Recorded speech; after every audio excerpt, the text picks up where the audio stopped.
All of you. First of all, I thank you all for being here. थोड़ा सा ज़रा time ज़्यादा लगा.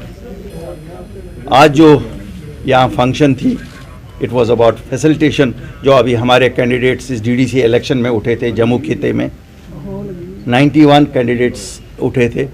इसके बिना जो पार्टी चुनाव निशान पे लड़े और बाकी इंडिपेंडेंट्स सपोर्टेड जिनको हमने सपोर्ट किया था. चूँकि हमारी पार्टी, जैसा आप सब जानते हैं, 9 महीने पहले ही गठन हुआ था और कोई ऑर्गेनाइजेशनल सेटअप नहीं हुआ था. बहरहाल फिर भी चूँकि democracy, election is a important part of democracy और ये जो पंचायत के इलेक्शन से ये ग्रास रूट डेमोक्रेसी से ताल्लुक़ रखता था, हमारी पार्टी ने ये ज़रूरी समझा कि हमें इसमें हिस्सा लेना चाहिए. और हम लोगों का शुक्रिया अदा करते हैं कि लोगों ने एक नई पार्टी को 5.5% ओवरऑल वोट दिया, जो हमारे लिए काफ़ी एनकरेजिंग है. और हमने एक उस स्लोगन के साथ हम लोग की पार्टी जा रही है. इसमें कोई इमोशनल नारा नहीं हम दे रहे हैं, क्यों यहाँ 72 साल में खाली इमोशनल नारे दिए गए हैं, चाहे उस खित्ते में हो या इस खित्ते में हो. हमारी पार्टी तो बिल्कुल वो सियासत करती है जिसे कहते हैं अचीवेबल मुद्दों को उठाती है और सच की सियासत जिसे कहते हैं. और मुझे आप सबके साथ शेयर करने में ये बड़ी खुशी महसूस हो रही है कि we could withstand the pressures of all that emotional politics which has been an important ingredient of Jammu and Kashmir politics for the last 72 years. हम एक नई रिवायत के साथ निकल पड़े हैं, एक नए सोच के साथ निकल पड़े हैं. और जिस तरह लोग हमारे साथ जुड़ना शुरू हो गए हैं, मुझे उम्मीद है कि टुमारो विल बिलोंग टू अपनी पार्टी.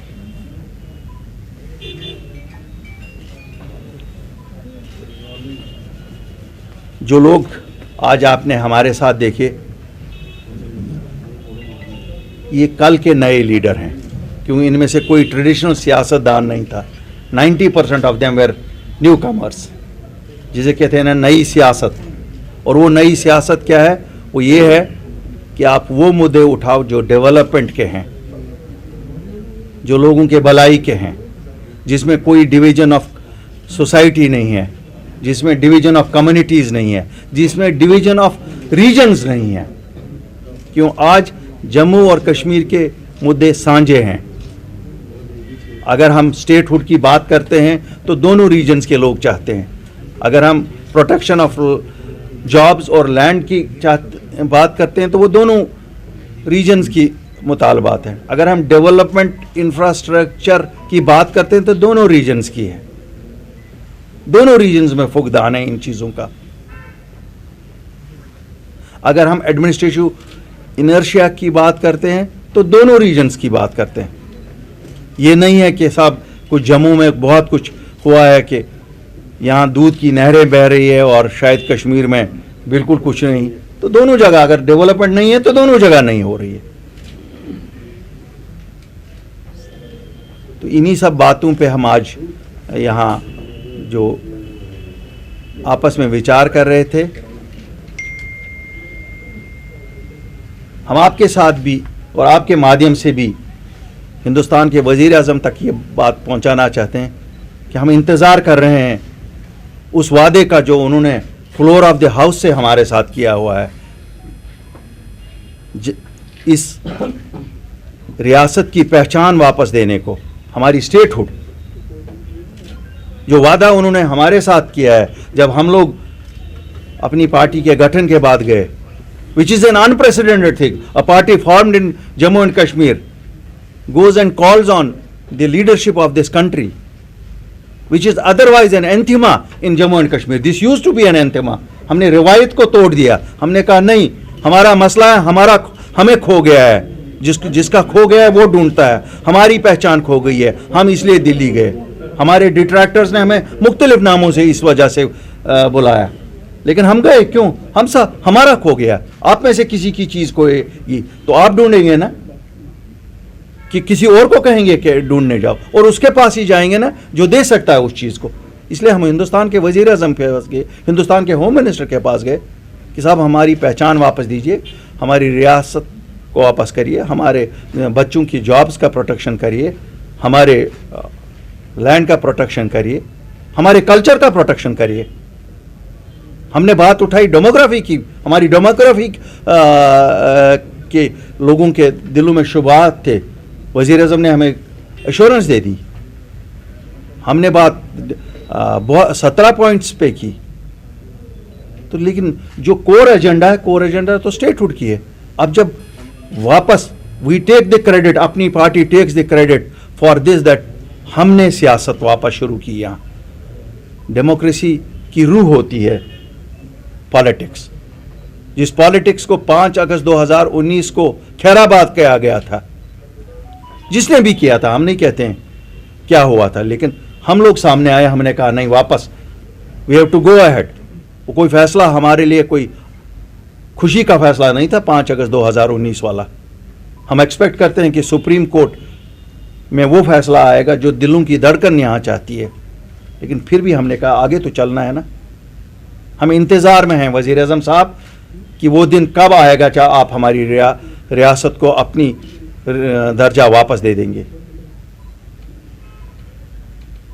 रही बात वज़ीर आज़म साहब, आपको बहुत कुछ कहा जाता है वहाँ की जम्मू कश्मीर में पिछले 2-2.5 सालों में बहुत कुछ हुआ है। खुदारा आप एक वो टीम भेजिए जो खाली हरे, लाल और पीले रंग ना कंप्यूटर की प्रेजेंटेशनों में भरे, जो प्रैक्टिकली देखे क्या कुछ हुआ है। हमें तो नहीं लगता है किसी भी खित्ते में, चाहे वो कश्मीर हो चाहे वो जम्मू हो, कहीं दूध की नहरें बह रही हैं। डेवलपमेंट तो बिल्कुल मफलूज होकर रह गई है, एडमिनिस्ट्रेशन मफलूज होकर रह गई है। तरह तरह की मुश्किलात हैं। नेशनल हाईवे जो शाहरग है, शाहरग खाली कश्मीर और जम्मू को मिलाने की वजह से नहीं है, शाहरग तो हमारी नेशनल सिक्योरिटी है। हम रोज सुनते हैं शाम को नेशनल सिक्योरिटी, क्या बात करते हैं। शाहरग जो उस नेशनल सिक्योरिटी की है वो जम्मू कश्मीर हाईवे है। इस हाईवे को अगर आप खुला नहीं रख सकते, पहले ये होता था महीने में 1 दिन बंद होती थी, अब तो महीने में 1 दिन खुलती है। क्या ये सीबीआई के कमीशंस और ये जो दूसरे कमीशंस लगते हैं, ये खाली उन पे लगते हैं कि साहब जो पटवारी है, ये उन इंजीनियरों पे क्यों नहीं लगता है जिन्होंने जम्मू कश्मीर इस नई हाईवे जो 4 लेन अटल बिहारी वाजपेयी का ख्वाब था, उसकी प्लानिंग गलत की, ऐसे प्लानिंग की कि पहाड़ी गिर रहे हैं। उन ठेकेदारों पे क्यों नहीं लग रही है जिन्होंने अपना बिल बढ़ाने के लिए पहाड़ों को काटा ताकि मिट्टी काटने की बिलें बड़ी निकले। They should be booked under the national security act, because ये नेशन की सिक्योरिटी के साथ खिलवाड़ है, जैसे इस हाईवे को किया गया है। बाकी बर्फ हर साल गिरती है, प्रिपरेडनेस हमें लगता है नहीं है, एडमिनिस्ट्रेशन में नहीं थी। क्यों? एडमिनिस्ट्रेशन मफलूज होकर रह गई है। अखबार के पन्नों में रोज एडवर्टाइजमेंट्स देख रहे हैं, खाली एडवर्टाइजमेंट्स तक सरकार रह गई है। प्रैक्टिकली तो हम नहीं देख रहे हैं कहीं पे कुछ हो रहा है। कोविड ठीक है, हर चीज का जवाब कोविड नहीं हो सकता है। अगर हर चीज का जवाब कोविड है तो फिर बताइए आगे कैसे चले। आगे चलने के लिए कुछ तो होना चाहिए। ये तो लोगों ने, मैं हिंदुस्तान के अवाम का शुक्रिया अदा करना चाहता हूँ, उन्होंने खुद ही से शुरू किया टूरिज्म, वो वापस लौटे। जब तक ना वापस इस मुल्क के वासी जम्मू कश्मीर में आए, तब तक कौन सी रीअश्योरेंस है जम्मू कश्मीर वासियों को कि हम इस विशाल देश का हिस्सा है। कोई गवर्नमेंट इनिशिएटिव नहीं लगता है। अगर गवर्नमेंट इनिशिएटिव होता तो 25,000 रुपया एयर टिकट नहीं होती। जम्मू से श्रीनगर जाना है 12,000 रुपए की टिकट है, 15,000 रुपए की टिकट है। सरकार कहाँ है? सरकार तो हमें कहीं नहीं दिखती है। वो फ्री राशन, हमारे लोग तो दोनों खित्तों में तरस रहे हैं, फ्री राशन नहीं मिल रहा है। रूरल डेवलपमेंट महकमे में जो पंचायती निज़ाम अप्लाई करने जा रहे हैं, क्या वो अफसर तैयार हैं जिनको इन डीडीसी उनके साथ काम करना है? क्या वो बीडीसीओं के साथ उन्होंने काम किया? क्या सरपंचों के साथ उन्होंने काम किया? नहीं, कोई सुनने को तैयार नहीं है। आप सरपंचों से पूछिए, क्या उनका सेक्रेटरी जो VLW है, क्या वो उनके साथ कॉपरेट कर रहा है? आप BDC से पूछिए, जो BDO उनका सेक्रेटरी है, क्या वो उनके साथ कॉपरेट कर रहा है? तो कैसे ये पंचायती निज़ाम कामयाब होगा?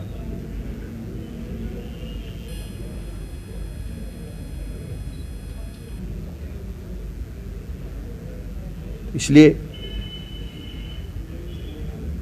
हम उम्मीद रखते हैं इस DDC चुनाव में जिस भारी अक्सरियत से लोगों ने हिस्सा लिया, इसके बाद अब जल्दी चुनाव असेंबली के किए जाएंगे, डिलिमिटेशन की प्रोसेस होती रहेगी। 7 सीटें हैं, वैसे भी हम 2 नॉमिनेट करते थे, इस बार एक बार हमने इतना कुछ बदला दिया है, एक बार 7 सीटें नॉमिनेट कर लो, क्या फ़र्क पड़ता है? तो इलेक्शन तो हो जाए, कोई एक अवामी सरकार आएगी, जिम्मेवार सरकार आएगी, आवाम को जो आंसरेबल है सरकार आएगी। अब तो सिक्योरिटी सिनेरियो भी हम सब कहते हैं और हमने देखा भी है, काफ़ी इम्प्रूवमेंट हुई है। अगर आप देखेंगे मिलिटेंसी रिलेटेड इंसिडेंट्स या इस इलेक्शन की ही बात करें तो मुबारकबाद ही है सिक्योरिटी एपरेट्स को। फर्स्ट क्लास इलेक्शन हुए, पुरअमन इलेक्शन हुए।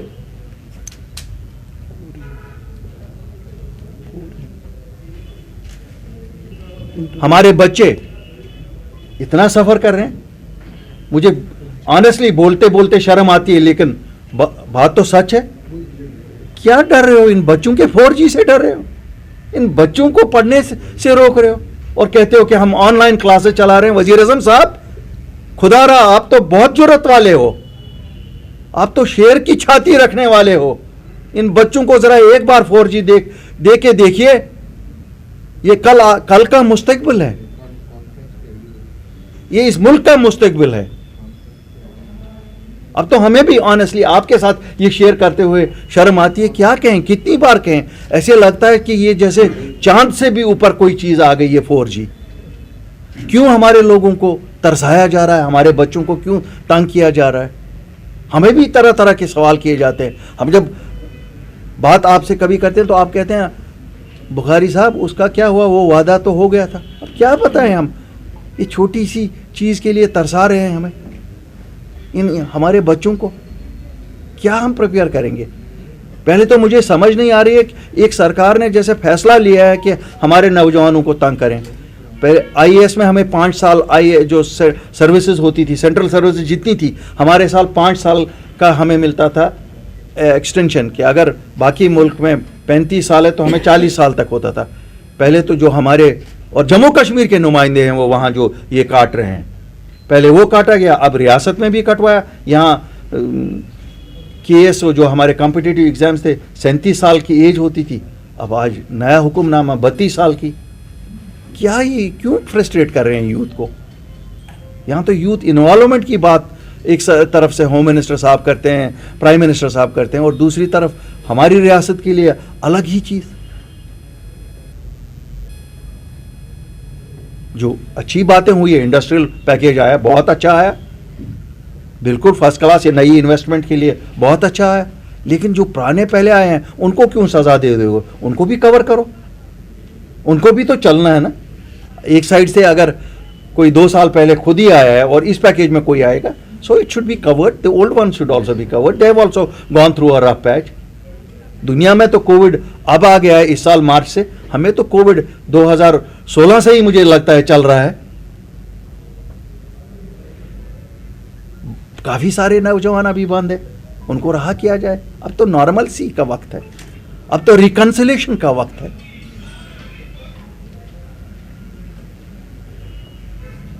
मैं उम्मीद है कि जो नौजवान राह से भटक गए थे वो भी वापस लौट रहे हैं, उनके लिए भी कोई रिहेबिलिटेशन देखी जाए।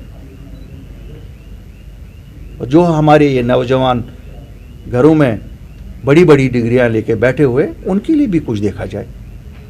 इंडस्ट्रियल पैकेज बिल्कुल साहब, बिल्कुल एक रास्ता है, लेकिन क्या 3 साल 4 साल और ये इंतज़ार करें उनके लिए? तब तक कुछ अनएम्प्लॉयमेंट पेंशन दीजिए। We are one of the, अगर हमें डेवलप्ड करार नहीं दिया गया, we are a developed country. हम तो दुनिया को रास्ता दिखा रहे हैं। देखिए वैक्सीन्स में the world is looking towards us, even in Covid management. अगर हम अल्लाह ताला के दिए हुए अजाब पे, वज़ीर आज़म साहब, आप बखूबी कंट्रोल पाते हैं, बखूबी एक स्कीम से उसका आगे तक, जिस तरह आप इस मुल्क में आपने किया, जो डेवलप्ड दुनिया कहती है अपने आप को, उन्होंने तो इस पे कंट्रोल इस तरह से नहीं किया। तो इसी तरह से ये नौजवान कितने 6 लाख 7 लाख नौजवान हैं। क्या होगा अगर आप इनको 10-10 हज़ार रुपये का एक पेंशन दे देंगे, अनएम्प्लॉयमेंट पेंशन? कितनी इस मुल्क को क्या फ़र्क पड़ेगी? यहाँ तो एक जहाज़ जो हम खरीदते हैं या S-400 मिसाइल खरीदते हैं, मुझे लगता है उसके आधे में तो हमारे 6 साल ये बच्चे सब आबाद हो जाएंगे। कम से कम we take them to something positive. With all this, thank you very much. I take the questions.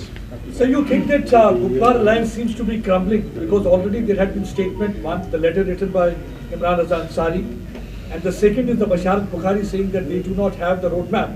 So how do you see this development the days after this elections are over, and the same alliance that was the alliance for the people seems to be crumbling because it is more seems to be for power?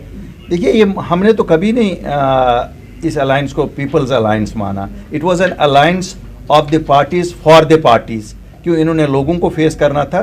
They had no face to face the people, so they created a smoke screen to go up to the people. जो झूठ के बुनियाद पे कोई चीज़ बने, it will crumble, and it has crumbled sooner than we expected.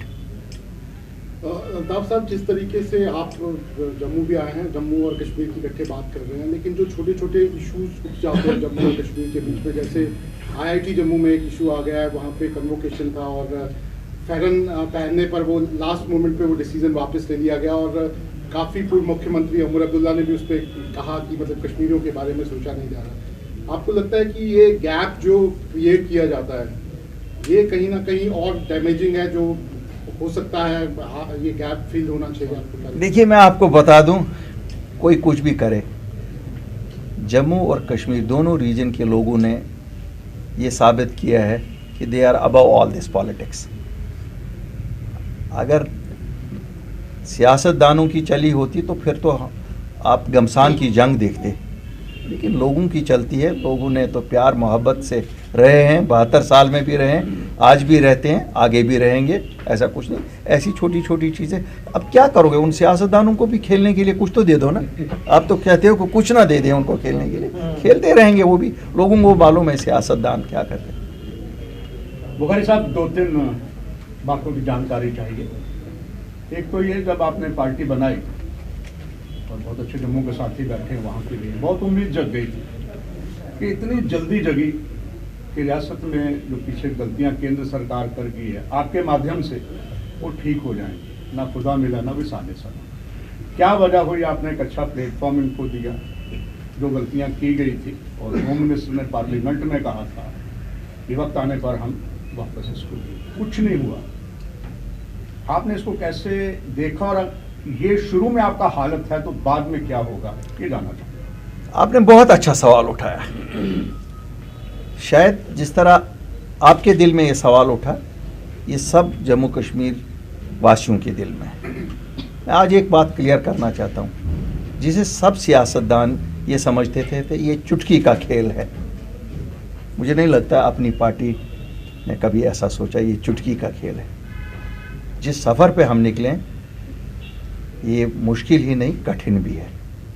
जो चीज़ छीनी जाती है उसे वापस लेने के लिए सूझबूझ ही नहीं, अकल ही नहीं, काफ़ी मेहनत की भी ज़रूरत होती है।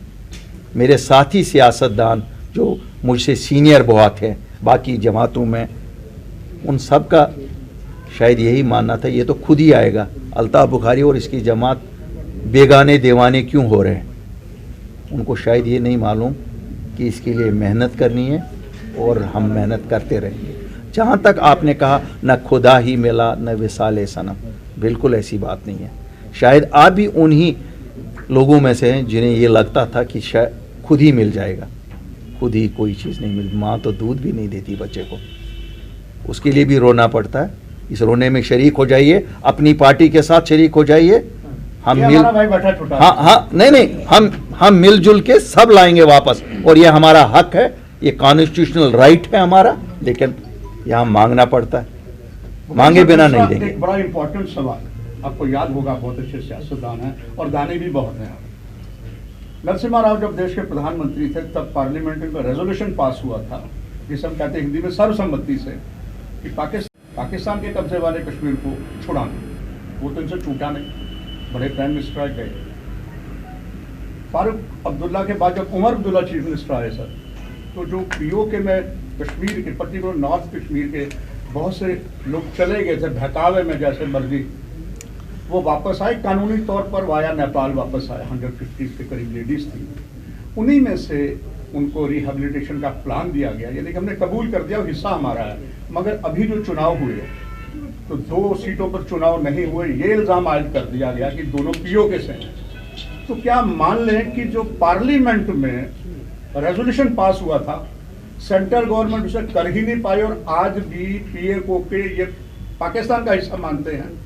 इन 2 जो चुनाव इन्होंने काउंटिंग नहीं की, जबकि पूरी फॉर्मेलिटी हो गई थी। क्या कहते हैं? देखिए, कानूनी नुक्ते नज़र से देखना है इसे। कानूनी नुक्ते नज़र से जिस वक्त ये कहा गया कि वो हमारा हिस्सा है और 25 सीटें आप असेंबली में उनके लिए रखते हैं, तो वो हमारा हिस्सा है। वो जिन्होंने लड़ा उनका हक था लड़ने का। क्यों बंद रखा गया, शायद क्लैरिफिकेशन कर रहे होंगे ब्यूरोक्रेटिक लेवल पे। लेकिन ये तो जब हम मानते हैं कि 25 सीटें उनके लिए यहाँ रखते हैं, तो आप उनको कैसे डिनाई कर सकोगे? अब वो कहाँ से आए, कैसे आए, क्यों नहीं आए, वो हमारी सिक्योरिटी एजेंसी को बताए ना, कैसे छोड़ दिया। ऐसे तो आते नहीं है ना, लीगली आए। जो भी हुआ, इसलिए मुझे लगता है कि इतनी, मैंने वो आपको कहा ना, बदकिस्मती से इस वक्त यहाँ निज़ाम ही ऐसा बैठा है। इस हमारी रियासत तो अब रही नहीं, जो यूनियन टेरिटरी, निज़ाम ही ऐसा बैठा हुआ। अगर कंटिन्यूटी वाला अफसर भी कोई होता, वो भी बता देता है इनको कि साहब ये तो पार्ट ऑफ अस है, they are a part of us, they are here. मुझे लगता है क्लैरिफाई कर लेंगे। We have a very strong home minister, he will find a way on to this. One last question, sir. Do you think that Abdullahs and Muftis had been, in fact, cheating people of Jammu and Kashmir by giving those emotional slogans all these years, using Kashmiris as cannon fodder, getting them killed for their vested political interests? देखिए, मुझे काफ़ी इज़्ज़त है उन दोनों घरानों की।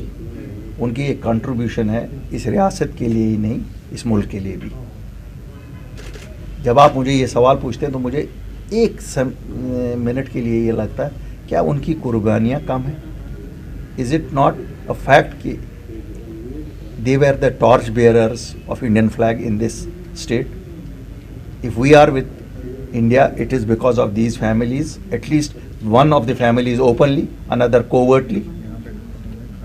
So I would like to give them credit for more for that, for having this region with this country. राजनीति में कोई दोष नहीं। देश के निर्माण और उन्नति में सहयोग, आपके हर कदम में आपका हमसफर। कश्मीर टर्बो TMT सरिया, चाहे भूकंप आए या तूफान, सुरक्षित रहें आप और आपका मकान। अपनाइए आपका अपना कश्मीर टर्बो TMT सरिया, trust and reliability. GK update रहे हमारे साथ। अगर आप ये वीडियो YouTube पर देख रहे हैं तो हमारे YouTube चैनल को सब्सक्राइब करें और बेल आइकन को क्लिक करें। अगर आप ये वीडियो Facebook पर देख रहे हैं तो हमारा Facebook पेज लाइक जरूर करें।